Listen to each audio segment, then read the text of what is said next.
अच्छा, video start हो गई है। स्क्रीमिंग फ्रॉग के लिए ना, मैं पहले भी यूज़ करता था क्रैक वर्जन ना, वो सही वर्क करता है।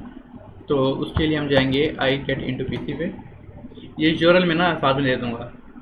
यहाँ पे सर्च करेंगे स्क्रीमिंग फ्रॉग।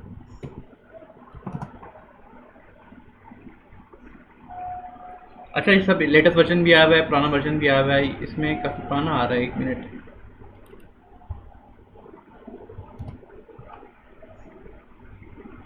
अच्छा, इसमें ना ये वेबसाइट है, इसमें ना 7 मंथ्स अगो वाला भी आ रहा है, 1 ईयर अगो वाला भी आ रहा है। अब इसको ओपन कर लेते हैं। अच्छा, ये सब इसमें बताया हुआ है कि ना इस तरह का इंटरफेस होगा इसका, ठीक है। ये पासवर्ड है। इंस्टॉलेशन करने की ना इसके अंदर गाइड होगी। मैं इंस्टॉल करके नहीं दिखा रहा, मेरे पास ना पहले से डाउनलोड है, ठीक है। तो इसको इंस्टॉल करेंगे, ये पासवर्ड है, सिंपली इंस्टॉल हो जाएगा। तो और उसके बाद ना उसकी सेटिंग दिखा रहा था, मैं स्क्रीनिंग फॉग खोल लेता हूँ।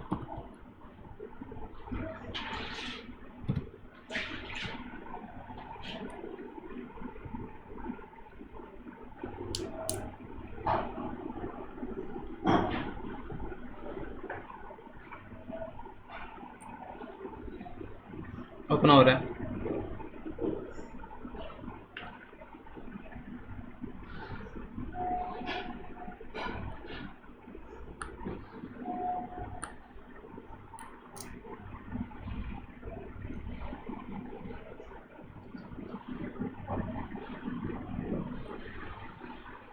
अच्छा, कुछ सेटिंग करनी होती हैं। सबसे पहले ना, हम्म, ये गाइड है, गाइड को देखे कर लेते हैं ना। इस गाइड के हिसाब से इसकी हम सेटिंग करेंगे। अच्छा, ठीक है। सबसे पहले कुछ बेसिक सेटिंग करेंगे। हमने ना स्टोरेज मोड पे करना है। अच्छा, सेटिंग्स में आके स्टोरेज मोड में हम इसको करेंगे मेमोरी टू डेटाबेस स्टोरेज, ठीक है। और वो उसका बेनिफिट क्या है, लिखा हुआ है कि ना जो क्रोल डेटा है ना, जो भी हमारी ऑडिट होगी, वो हमारी रैम की जगह हमारी हार्ड ड्राइव में सेव होगी। इससे क्या होगा कि आ, अगर लाइट चली जाती है, सिस्टम अचानक बंद हो जाता है, जो जो ऑडिट होगा ना वो सेफ रहेगा। अच्छा, अपडेट कभी भी ना इसको करना नहीं है, क्योंकि वो अपडेट में फिर लाइसेंस दोबारा मांगेगा, क्रैक वर्जन काम नहीं करेगा। सेटिंग में जाएंगे। सेटिंग के अंदर अगेन सेटिंग में ये मेमोरी नहीं, मेमोरी लोकेशन, स्टोरेज मोड को बाय डिफ़ॉल्ट मेमोरी स्टोरेज पे होगा, इसको डेटाबेस में कर देना है। पहली बेसिक सेटिंग ये करनी है। उसके बाद बाकी सेटिंग्स जो हैं वो हैं हमारी कॉन्फ़िगरेशन वाली। ये कॉन्फ़िगरेशन वाली सेटिंग्स हैं, और सारी मैंने ना पिक्चर्स भी लगाई होंगी क्या क्या करना है, ठीक है। ये मैं लिंक भी दे दूँगा इसका ना, जैसे मैं रहता हूँ कॉन्फ़िगरेशन में।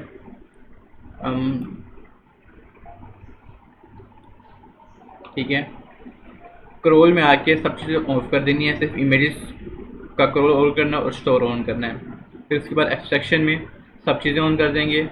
लिमिट्स में मेरे ख्याल से कुछ नहीं करना, लिमिट्स में कुछ नहीं करना है, ठीक है। रेंडरिंग में टेक्स्ट ओनली कर देंगे। एडवांस में जाके ये सेटिंग्स ऑन कर देंगे। इसके मैंने स्क्रीनशॉट लगाए हुए हैं गाइड के अंदर। फिर कंटेंट है, कंटेंट के अंदर कंटेंट एरिया, इसको हम नहीं छेड़ेंगे। डुप्लीकेट्स इन दोनों पे चेक लगा देंगे, और यहाँ पे 70% कर देंगे, और इसमें भी दोनों पे चेक लगा देंगे और ऑटो कर देंगे। और रोबोट शॉट टी में इसको इग्नोर कर देंगे, यहाँ पे ऑप्शन होगा, इसको इग्नोर सेलेक्ट कर लेंगे और इन दोनों को ऑन कर देंगे। और उसके बाद मेरे ख्याल से यही सेटिंग है। मैंने ये सब के ना स्टेप बाय स्टेप ये जो है ना स्क्रीनशॉट इसमें लिखे हैं मैंने, स्क्रीनशॉट के साथ।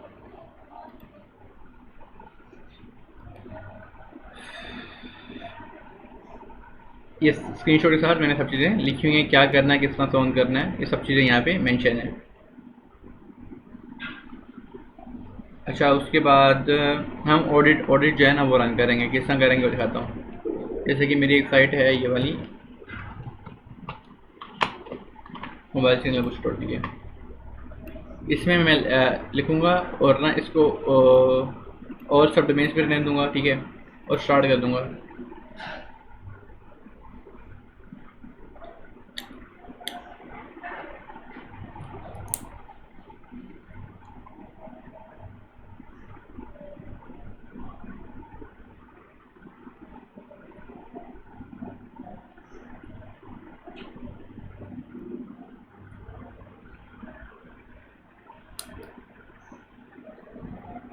स्क्रॉल हो रहा है, टाइम लगेगा 1 मिनट, तब तक मैं ना वीडियो पोस्ट कर देता हूँ या फिर चलते रहने दो।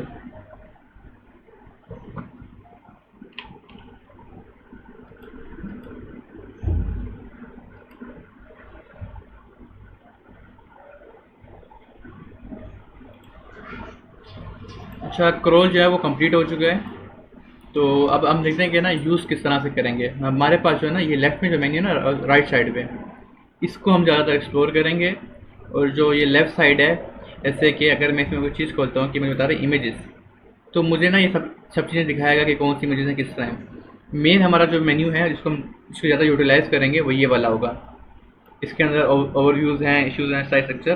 तो ये वाला हम यूज़ करेंगे। जैसे हम किसी चीज़ को एक्सप्लोर करना है तो वो यहाँ पे ओपन हो जाएगी। अब जैसे मैं इसमें कुछ करता हूँ ना, तो उसके एक सब मेन्यू के नीचे यहाँ पे कोने पे ना वो खुल जाएगा। तो वो ना इसके बारे में बताएगा कि ना भाई इस यूआरएल में क्या चीज़ है। जैसे कि ना यूआरएल इसमें लिखा हुआ है यूआरएल डिटेल्स इन लिंक्स, मतलब कि इसको जो लिंक्स दे रहा है कोई, और यहाँ से किसी को आउट लिंक जा रहा है तो वो उस यूआरएल की सारी डिटेल्स यहाँ पे खोलेगी। मेन ये है, फिर उसके बाद उसका सब मेन्यू जो है वो ये है, फिर इसका सब मेन्यू ये नीचे वाला है। तो अब देखते हैं कि ना हम इशू किस तरह से फाइंड करेंगे और किस तरह से फिक्स, तो वो बाद में करना है, फाइंड किस तरह करना है वो देखते हैं। मेनली हमारे पास क्या है, अच्छा एक नीचे ये मेन्यू भी है। ये क्या बता रहा है कि ना भाई वेबसाइट में उसको क्या मिला है, HTML मिला है और इमेजेस मिला है। हमने ना बाकी पेजेस ऑफ कर दिए थे सेटिंग में ना, सिर्फ HTML से काम है, वो हमारा ना इमेजेस से काम है, हमें ये चीज़ें दो चाहिए। तो एक तो हमारे पास सीधे सीधे ऑप्शन ये है कि हम यहाँ पे इशूज़ में चल जाए। ठीक है, 1 मिनट मैं इसमें आता हूँ, ये समरी में आया।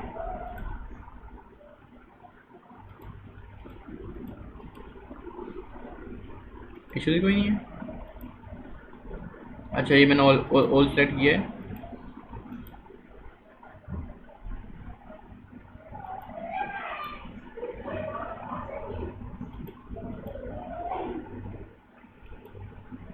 एक मिनट चेक करते हैं। ठीक है, ये इशूज़ आ रहे हैं, मैंने वो सेटिंग वो करी हुई थी। ठीक है, एक तो हमारे पास ऑप्शन ये है कि हम डायरेक्ट ही इशू सपोर्ट यहाँ से ना फाइंड कर लें। तो हमें बता रहा है कि ये इश्यूज़ हैं, ये इशू टाइप है, ये इशू प्रायोरिटी है, ये हाई है, इसको ज़्यादा फिक्स करना है। ठीक है, एक तो यहाँ से हम देख के फाइंड कर लें। अब क्या बता रहा है कि वैलिडेशन मल्टीपल हेड टैग्स, कह रहा है कि ना मल्टीपल हेड टैग्स हैं, और कहाँ पे हैं वो। जैसे मैं इसमें क्लिक किया ना तो मुझे एक यहाँ पे सब मेन्यू खुल गया है कि बता रहा है कि इस यूआरएल पे हमें इशू मिला है सब टैग का। तो अभी हम ना इसको देखते हैं कि इशू क्या है। ये हम ना चैट जीपीटी को देंगे, चैट जीपीटी बताएगा कि किस तरह से इसको रिजॉल्व करना है। अभी हम खाली इशूज़ फाइंड कर रहे हैं। तो अब क्या कह रहा है कि ना पेज टाइटल कह रहा है कि हेड के बाहर है। तो ये सब चीज़ें ना हमें इशूज़ बता रहा है। अब दूसरा तरीका क्या है, एक जो बेहतर तरीका है और उससे क्या नाम है ईजिली समझ आता है, वो ये वाला है। इसमें सबसे पहले ना ये सारे टर्न ऑफ कर दो।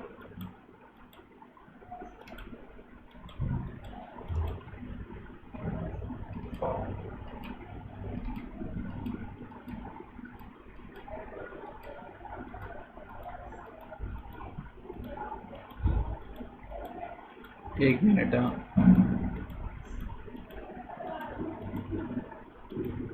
ठीक है। अब हमने ये इंटरनल ओपन कर लिया है। सबसे पहले ना हम फर्स्ट ऑप्शन को देखेंगे।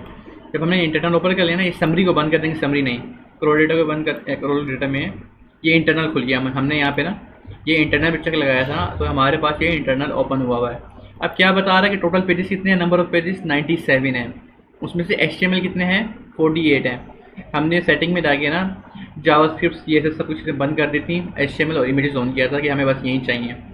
अब कह रहा है कि उसमें से 48 ये हैं HTML पेजेस हैं और इमेजेस हैं 49। ठीक है, तो इसमें हमें कोई इशू नहीं है। ठीक है, अदर अननोन ये हमें बता रहा है कि इंटरनल में क्या है। अब इशूज़ वाले में आधे टाइप में कह रहे हैं कि ना इंटरनल में कोई इशू नहीं है। ठीक है, हम इसको स्किप कर देंगे, इसको ऑफ कर दिया, एक्सटर्नल ऑन कर दिया। ठीक है, अब एक्सटर्नल के अंदर क्या बता रहा है कि टोटल पेजेस कितने हैं 26 और HTML 23 है। ठीक है, मतलब कि ना हम एक्सटर्नल किसको लिंक दे रहे हैं। जैसे मैंने इस पर क्लिक किया तो एक और मेन्यू खुल गया, सब मेन्यू इस साइड पे, वो बता रहा है कि मैं कहाँ कहाँ लिंक दे रहा हूँ। जैसे कि गूगल को गूगल मैप्स को जा रहा है, और ये फेसबुक को जा रहा है, यूट्यूब को जा रहा है, सारे सारे सारे के सारे आउटबाउंड लिंक्स हैं।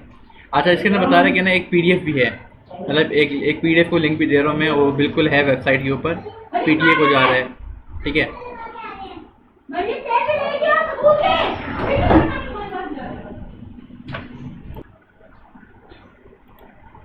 अच्छा, तो उसके बाद कह रहा है कि इश्यूज इसमें भी कोई नहीं है, ठीक है। अब ये इसको अदर में इसलिए डाला, इसको पता नहीं है क्या है, ठीक है। अगर मैं इश्यूज टैब में आता हूँ तो कहते हैं एक्सटर्नल में भी कोई इशू नहीं है, ठीक है। अब मैंने एक्सटर्नल टर्न ऑफ कर दिया। सिक्योरिटी, सिक्योरिटी का अक्सर बहुत सारे इश्यूज होते हैं, ठीक है। अब मैं क्या आया हूँ, मैं आया हूँ ओल के अंदर, ठीक है। अब ओल के अंदर कह रहा है कि 97 यूआरएल्स हैं, उसमें कह रहा है कि HTTP यूआरएल्स। HTTP यूआरएल्स क्या होते हैं? वो यूआरएल जो HTTP में खुल रहे हो हमारी साइट के ऊपर, जैसे कि हमारी website mobile channel booster P की थी ना, तो एक मिनट, मैंने इसमें खोला मोबाइल चैनल बूस्टर, इंटर किया, तो ये क्या नाम है, HTTPS से लोड हो रहा है, ठीक है। अगर हमारी साइट HTTP में भी लोड हो रही है ना तो वो इशू है। देखो नहीं हो रही है, ऑटोमेटिक ई डायरेक्ट हो रही है। अगर किसी साइट में कोई साइट HTTP से रिलोड हो रही हो, मतलब एक यूआरएल जैसे कि मैंने खोला, ये HTTPS में ओपन हो रहा है, अगर मैंने S हटाया, इसको इंटर किया, तो अगर ये HTTP में भी लोड हो रहा है ना तो ये इशू है, और ये गूगल के लिए मसला बनता है, डुप्लीकेट कंटेंट में आता है। तो हमने देखना है अगर कोई ऐसा यूआरएल है जो HTTP यूआरएल से ओपन हो रहा है तो उसको हमने HTTPS में करना है, और ये इजीली हो जाता है। एक प्लगइन आती है, मैंने इस गाइड में भी लिखा हुआ है सिक्योरिटी ऑडिट में ना, कि स्कीमिंग फोर्स जो भी सिक्योरिटी इशूज़ है ना SSL के और HTTP मिक्स कंटेंट के, मतलब जो HTTP में खोल रहे हैं, उसके लिए हम प्लगइन डाउनलोड कर लेंगे रियली सिंपल SSL, ठीक है, और वहाँ से वो वाले इश्यूज फिक्स हो जाएंगे। अच्छा, फिर क्या है, ये मिक्स कंटेंट और HTTP यूआरएल्स ना सेम चीज़ है। अब कह रहे हैं बाकी कोई इश्यूज़ नहीं है, ठीक है, और इसमें ज़्यादातर ना इश्यूज इस चीज़ के होते हैं। ये क्या लिखा हुआ है, मिसिंग HSTS हेडर, ठीक है, ये है, और ना इस चीज़ के इशू आते हैं। अच्छा, हम ना अब इसको फिक्स करते हैं, ये मिसिंग के वाले ना, ये सारे हेडर्स ना एक ही चीज़ है, ठीक है, इन हेडर्स को भी हम फिक्स करते हैं। फिक्स करने के लिए क्या है, मैंने यहाँ पे लिंक दिया हुआ है, ये लिखा हुआ है कि ना ये HTTP हेडर सिक्योरिटी कोड, इस लिंक को हम ओपन करेंगे, इसको उठाया हमने। अच्छा, इसको हम कस्टमाइज़ भी करा सकते हैं, इसमें लिखा हुआ है टाइटल में ना, यूज ChatGPT टू मॉडिफाई। अब मैं क्या करता हूँ, मैं खोलूँगा ChatGPT और मैं उसको बोलूँगा कि ना भाई तू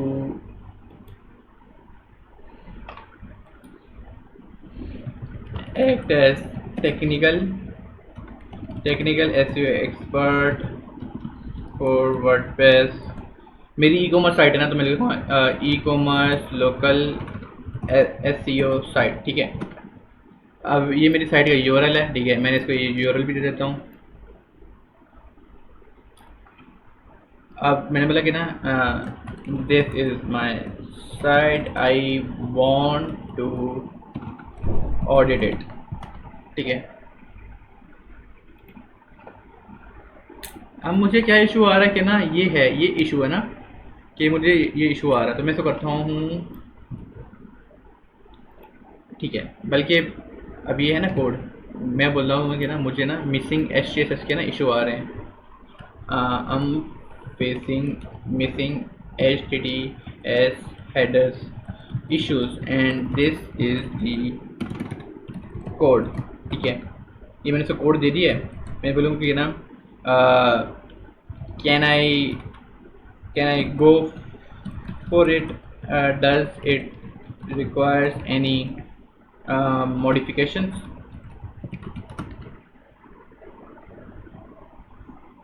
कह रहा है कि ना ये कर सकते हो इसको, ठीक है, कोई इशू नहीं है। इसने थोड़ा सा ना ऑप्टिमाइज कोड दे दिए, मैं क्या कर लूँगा, इसको कॉपी करूँगा। अब इसको हमने क्या करना है, इसको हम क्या नाम है, होस्टिंग में जाके, होस्टिंग के अंदर फाइल मैनेजर के अंदर जाके इसको फिक्स करेंगे। एक मिनट, मैं वीडियो पोस्ट कर रहा हूँ क्योंकि मैं अभी होस्टिंग में जाऊँगा, ठीक है। मैं ना होस्टिंग में चला गया हूँ, तो पब्लिक HTML में जाएंगे हम लोग, हमने ना htaccess की फ़ाइल को एडिट करना है। अब मैं आ गया इसके अंदर, ये मेरी htaccess की फ़ाइल है, ठीक है, मैं इसको एडिट करूँगा, और नहीं, इसको रीनेम नहीं करना, इसको एडिट करना हमने फ़ाइल को, ठीक है। मैं फाइल के अंदर आ गया हूँ, इसमें हम सबसे नीचे जाएंगे, सबसे नीचे बॉटम में जाके जहाँ पे लिखा होगा एंड वर्डप्रेस ना, #एंड वर्डप्रेस, इसके नीचे हमने जो कोड लगाना है वो लगा देंगे। तो हमें ChatGPT जो कोड दिया था वो ये है। अच्छा ना, अगर हमारे पास स्विमिंग फोक ना हो तो हम कैसे चेक करें हमारे साइट में ये इशू है कि नहीं है? उसके लिए है हेडर, ये वेबसाइट है securityheaders.com, ठीक है। उसमें हम लिखेंगे mobile signal booster dot P के, अपनी डोमेन डालेंगे। तो क्या बता रहा है कि ना इसमें इश्यूज़ हैं सिक्योरिटी के। कौन कौन से हैं? ट्रांसपोर्ट हेडर का सिक्योरिटी का इशू है, कंटेंट का, ये सारे इश्यूज़ हैं।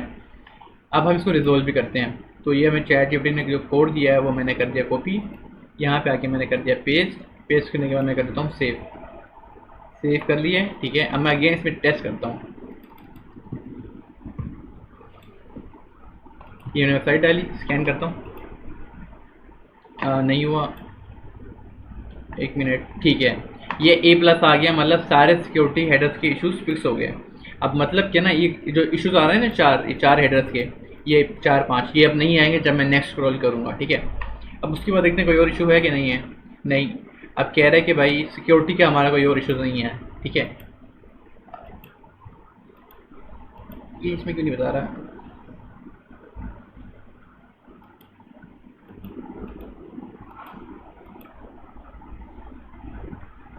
हाँ, टोटल 5, ठीक है। ये मेरा चेक यहाँ पे लगा हुआ था, ऐसा नहीं बता रहा क्या ना, ये टोटल 5 जो है ना 5 इश्यूज भी हैं, ये बता रहा है मुझे, ठीक है। अब हम नेक्स्ट देखते हैं कि ना सिक्योरिटी के बाद कौन सा इशू है। रिस्पॉन्स कोड देखते हैं कि रिस्पॉन्स कोड का कोई इशू है। अब ये बता रहा है कि ना रिस्पॉन्स कोड है ना, इसके अंदर इंटरनल और एक्सटर्नल है। पहले हम ना इंटरनल को देख लेते हैं, ठीक है। पहले हम इंटरनल को देखेंगे। इंटरनल में कह रहा है कि ना 97 जो है ना वो 100 पेजेस मिले हैं। उसमें से 71 जो है ना 2 एक्सेस, मतलब क्या ना 2 एक्सेस वाले होते हैं जो ओपन हो रहे हों, जो टू से स्टार्ट होते हैं ना, मतलब वो ओके होते हैं। जैसे लिखा हुआ है ना स्टेटस कोड 200, ये ओके है, ठीक है। तो ये इसमें हमारा इशू नहीं है। अब क्या कह रहा है कि ना 3 एक्सेस वाले कौन से होते हैं? अब इसमें बता रहे हैं ना स्टेटस कोड क्या है, 302, मतलब कि ना रीडायरेक्ट। एक 301 होता है वो परमानेंट होता है शायद, पता नहीं है। 302 परमानेंट होता है और 301 टेम्परेरी होता है। तो थ्री एक्सेस वाले जो है, इसमें लिखा भी हुआ है रीडायरेक्शन, इसमें सक्सेस लिखा हुआ है, इसमें रीडायरेक्शन लिखा हुआ है। कह रहे हैं कि ना ये वाले जो है ना वो रीडायरेक्ट हो रहे हैं, ठीक है। तो मैं देखूंगा कि अगर वैसे ये इशू नहीं है, बता रहे कि ना ये रीडायरेक्शन हुई हैं, ठीक है। तो अब क्या कह रहा है कि नेक्स्ट है ना और कोई इशू है? नहीं, और कोई इशू नहीं है, तो मैं इसको स्किप कर सकता हूँ। अगर मैं इसमें आता ना इंटरनल में, तो इसमें मुझे बता रहा है कि अच्छा एक इशू बता रहा है, अच्छा वो एक्सटर्नल में बता रहा है। और इंटरनल में ना ये इसने खाली वो दिया हुआ है, वार्निंग दी हुई है, कह रहा है कि ना ये जो है ना रीडायरेक्ट हो रहे हैं। अब मैंने रीडायरेक्ट किया हुआ है क्योंकि ना ऐड टू कार्ड को ना हमने वो किया हुआ है, ऐड टू कार्ड वाले पेज को नो फॉलो किया हुआ है, या इसको हमने ना वापसी होम पेज पर रीडायरेक्ट कर देंगे यूआरएल को। तो इसको स्किप करेंगे, हम देखते हैं एक्सटर्नल में। अब बोलिए भाई, ठीक है। अब एक्सटर्नल में 26 है, और जो कह रहे हैं 20 जो है ना वो ओके हैं, बाकी 5 में इशू है। वो क्या इशू है कि ना कह रहा है कि वो जो पेजेस को लिंक जा रहे हैं ना वो जो हैं रीडायरेक्ट हो रहे हैं, ठीक है, कि ये सारे के सारे रीडायरेक्ट हो रहे हैं। तो मैं ना ये कर सकता हूँ कि ना इन यूआरएल्स को ओपन करके जो एग्जैक्ट यूआरएल है वो डायरेक्ट लगा सकता हूँ, ठीक है। और एक कह रहा है कि ना क्लाइंट एरर है, 4 एक्सेस इशू आ रहा है। 4 का मतलब है कि भाई पेज फाउंड नहीं हो रहा। वो कौन सा है? वो ये यूआरएल है, ठीक है। ये जो है मेरा सोशल मीडिया अकाउंट डिलीट हो गया होगा, सस्पेंड हो गया होगा, इसमें से कर नहीं रहा, तो इसको भी अपडेट करना है। तो मैं इसको क्या कर सकता हूँ, मैं इसको बाद में फिक्स कर लूँगा, क्योंकि मुझे फाइंड करना पड़ेगा कौन सा है। तो इसको मैं फ़िलहाल स्किप कर रहा हूँ। अब नेक्स्ट है यूआरएल। अब यूआरएल में ना मुझे टोटल कह रहा है कि ना 97 है पैरामीटर्स, ठीक है। इसमें कोई ज़्यादा इशू नहीं है, क्योंकि ये सारे यूज़र जो है ना मेरे लिए ना नो इंडेक्स किए हुए मैंने, तो मुझे इनसे फ़र्क नहीं पड़ता है। पेज टाइटल्स, इसमें काफ़ी सारे इश्यूज हैं, देखते हैं क्या है। कह रहा है कि इसको 22 जो है ना वो मिले हैं। उसमें से कह रहा है कि ना मिसिंग, कोई भी मिसिंग नहीं है, डुप्लीकेट कोई भी डुप्लीकेट नहीं है। अब कह रहा है कि ना इसको 3 ऐसे टाइटल्स मिले हैं जिनकी लेंथ जो है ना 30 कैरेक्टर से कम है। हमारी जो कैरेक्टर की लेंथ होनी चाहिए ना वो 50 to 60 होनी चाहिए, मतलब 60, हम कहते हैं कि 60 to 70 के दरमियान हो, तो उधर तक होनी चाहिए। तो कह रहा है कि ना 30 कैरेक्टर से ना कम वाले इसको टाइटल मिले हैं, वो ये हैं, जैसे कि ना ये इसको हमने फिक्स करना है। फिक्स कैसे करेंगे, हम अपने ना वेबसाइट में जाएंगे या यूआरएल विजिट करेंगे, एडिट करके अपडेट कर देंगे। अब ये कह रहा है कि ना बिलो 200 पिक्सल्स में मतलब कि ना अगर जिसकी लेंथ छोटी होगी ना करेक्टर्स की, उसके पिक्सल्स भी कम होंगे, और जिसकी ना जो करेक्टर्स की जो लेंथ होगी ना वो ज़्यादा होगी, पिक्सल उसके ज़्यादा होंगे। तो इसको हम फिक्स करेंगे तो सेट हो जाएगा। अब क्या कह रहा है कि ना सेम एज हेडिंग 1, कि जो हमारा एच टैग है ना, एच टैग H1 वाला सेम हमारा वही टाइटल है, जैसे कि हमारा टाइटल है, ठीक है, और सेम हमारा इसी तरह का H1 है, तो हमने इसको भी फिक्स करना है। मल्टीपल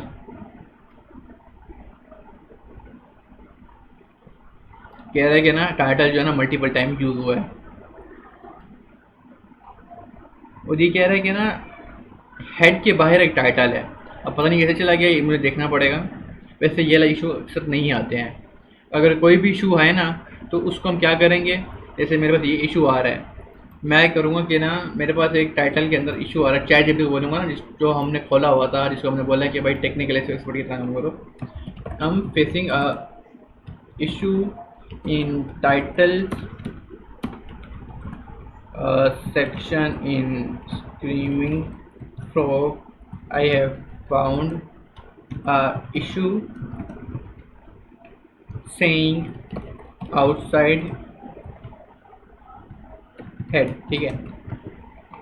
अब मैंने इस पर क्लिक किया तो मेरे पास यहाँ पे मेन्यू खुल गया। मैं इसको पूरा कर लूँगा कॉपी, मैं बोलूँगा कि भाई तो जो डोर लगा के ना ये पेस्ट कर दूँगा, मुझे बताएगा कि क्या है, इसका सोल्यूशन किस तरह से होगा। अच्छा कह रहा है कि ना ठीक है, टाइटल आउटसाइड मीन्स जो टाइटल टैग है वो HTML के अंदर लोकेट नहीं हो रहा है, हेड के अंदर। कह रहा है जो टाइटल है ना वो हेड टैग के अंदर ही होना चाहिए, ठीक है।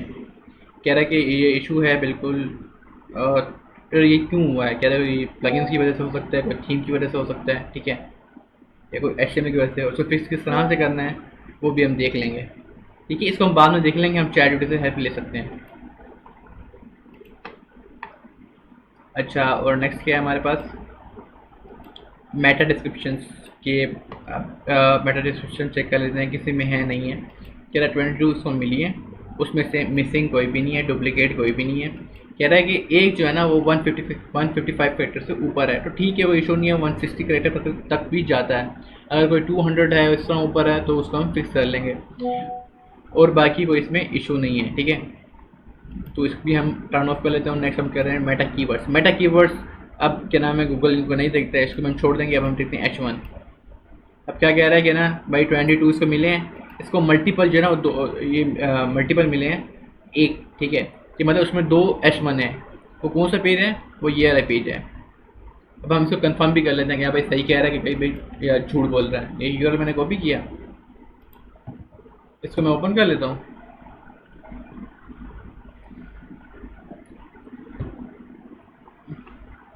ये मैंने इस पर क्लिक किया है। ये है प्लगइन, वो क्या कहते हैं इसको, डिटेल्ड एसईओ एक्सटेंशन ना। इसके अंदर मैं हेडिंग्स में आऊँगा। इसके अंदर 2 लिखे हुए हैं, एक H1 ये रहा, एक H1 ये रहा। इसको हम फिक्स कर लेते हैं। फिक्स कैसे करेंगे, इसको एडिट करके, तो एडिट कर लें या इसको बाद में एडिट कर लूँगा। और कोई इशू नहीं है इसके अंदर। मैं इसको भी टर्न ऑफ कर लेता हूँ और H2 में खोल लेता हूँ। हाँ, अब H2 में कह रहा है कि ना इसको 22 मिले हैं, इसको जिसमें डुप्लीकेट जो है ना 14 मिला। मुझे समझ नहीं आती है, डुप्लीकेट गलत बोलता है, ऐसे डुप्लीकेट होते नहीं हैं। तो हम चेक कर सकते हैं, अगर वाकई डुप्लीकेट हैं तो देख लेते हैं, अदरवाइज़ नहीं कर सकते। मल्टीपल जो है ना वो भी गलत बताता है कि यार मल्टीपल हम यूज़ करते हैं ना H2 टैग। क्या कह रहा है कि ना ये ना H21 जो है ना फर्स्ट वाला ये है और सेकंड वाला ये है, डिफरेंट वाले हैं। अब ये इशू नहीं है मेरे ख्याल में ना। अच्छा, नॉन सिक्वेंशियल एक इशू है, ठीक है। फिर मैंने कह रहा है कि ना इनमें हेडिंग्स में सीक्वेंस नहीं है। सीक्वेंस किस तरह से होता है, पहले H1 आता है, फिर H2 आता है, फिर H3 आता है। तो इसमें हम देख लेते हैं कि भाई किस पेज में इशू आ रहा है। मैं खोल देता हूँ इसको, चेक कर लेता हूँ भाई कि इसमें सीक्वेंस है कि नहीं है।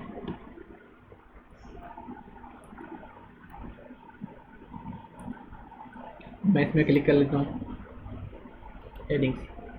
हाँ ये देखो, H1 के बाद डायरेक्ट H3 आया हुआ, जबकि H2 आना चाहिए था, ठीक है। ये गलत है, ये चीज़ गलत है, ये इसको सही बता रहा है, ये सीक्वेंस गलत है, ठीक है। वो हम इसमें देख लेंगे। बाकी ये 2 यूएस में इशू है, इनको भी चेक कर लेंगे और इनको फिक्स कर देंगे। अच्छा, मैंने ये भी बंद कर दिया, वह है कंटेंट। अब कंटेंट में कह रहा है कि ना इसको 22 पेजेस मिले हैं जिसके अंदर डुप्लीकेट्स कुछ भी नहीं है।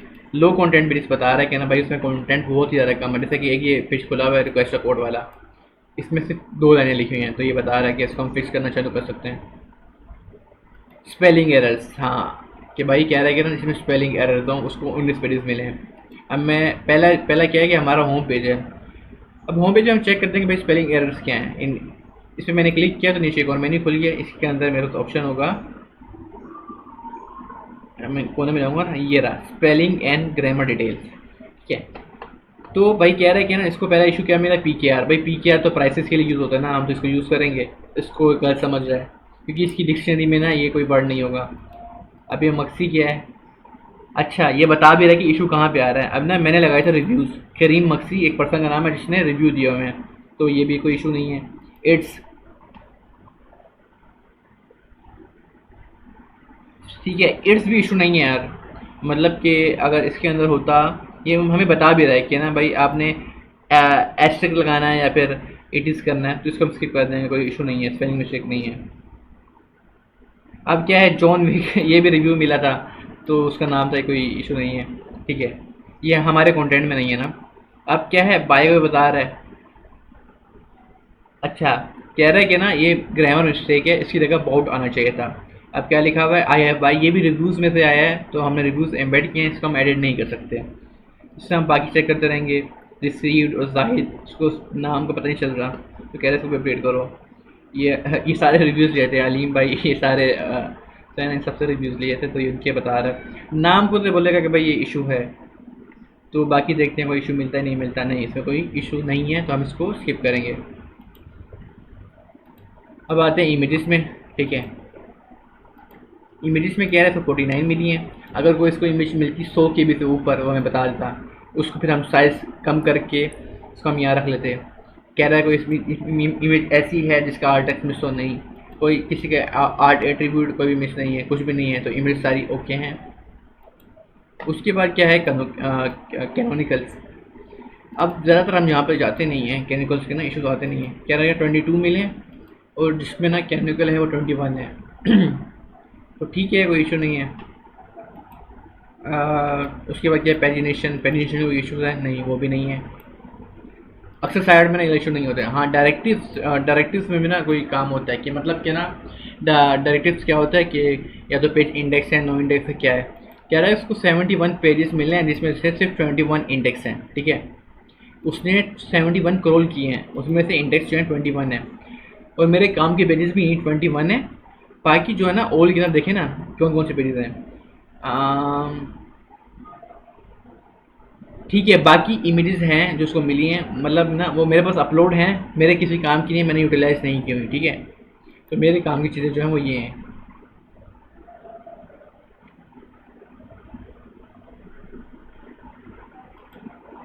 अब कह रहा है कि ना नो इंडेक्स, वो कौन सी हैं।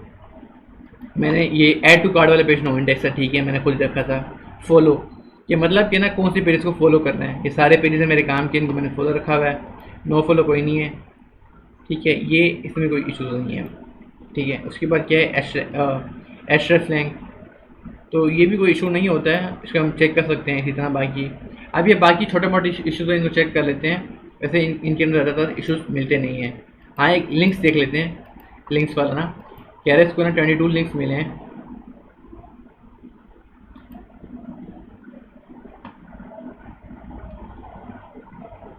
कह रहा है कि ना इंटरनल जो है ना नो फॉल आउट लिंक्स, मतलब कि क्या होगा इसका, हम ये अगर चेक करते हैं, ये पूछ लेते हैं हम इससे ना।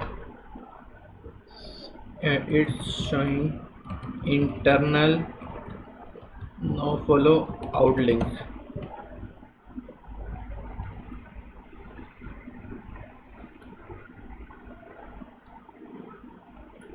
हाँ, ये कह रहा है कि ना हमारी वेबसाइट की जो इंटरलिंकिंग होती है ना उसमें हमने नो फॉलो लिंक दिया हुआ है, वो बता रहा है। तो हम देख लेते हैं भाई ऐसे कौन से पेजेस हैं जो हम जहाँ से जा रहे हैं। तो वो कह रहा है कि मैंने इस पर क्लिक किया तो मेरे पास यही यूआरएल आ गई है। कह रहा है कि इस पेज से ना किसी इंटरनल लिंक को नो फॉलो लिंक जा रहा है। तो हम ज़रा इस पर चेक कर लेते हैं वो कौन सा है। तो इसके अंदर हम आपसे नीचे आएंगे, नीचे में ना इसमें हम लिखते हैं आउट लिंक्स के ऊपर। कह रहा है कि इस पेज से आउट लिंक किस पर आ रहा है, अच्छा ठीक है, ये कोई इशू नहीं है, कह रहा है इसी पेज से वापस इसी को जा रहा है, तो इस वजह से वो आउटलिंक का इशू जा रहा है, तो ये कोई इशू नहीं है। अगर दूसरे पेज को जा रहा होता ना वो इशू होता है, ठीक है। तो ये भी कोई इशू नहीं है, बस ये यही इश्यूज थे। या तो हम क्या कर सकते हैं, इश्यूज को ना हम, मैंने रिसर्च टैब पे क्लिक किया, हम इश्यूज को डायरेक्ट इस तरह से देख सकते हैं, ठीक है। या फिर हम वन बाय वन इस तरह से देख सकते हैं। और एक और तरीका भी है, क्या है, हम जाएंगे रिपोर्ट्स में, रिपोर्ट्स के अंदर इश्यूज ओवरव्यू, ठीक है, इश्यूज ओवरव्यू है ना वो हमारे पास एक्सपोर्ट हो जाएगा, ये भी कर सकते हैं।